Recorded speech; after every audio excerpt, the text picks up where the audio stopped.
بيتكلموا على عمرو خالد.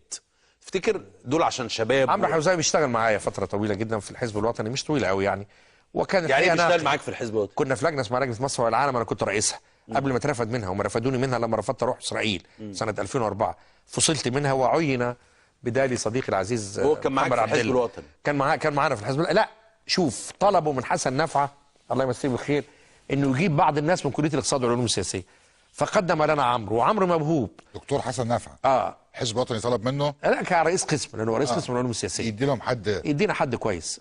فكان من ضمن الاسماء اللي قدمها عمرو حمزاوي، وكان يكتب كويس، وشاب برايت وعبقري، ومتزوج من المانيه، وعنده ابن اسمه لؤي. هو كده ما ينفعش يبقى رئيس خلاص.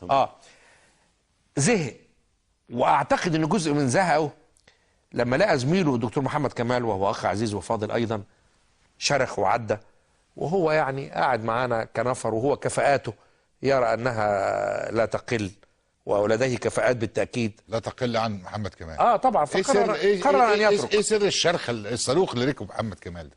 محمد كمال لانه اشتغل في امريكا، لكنه كان عنده خبرات وظيفيه، مش بس درس في امريكا واشتغل داخل الاحزاب في امريكا.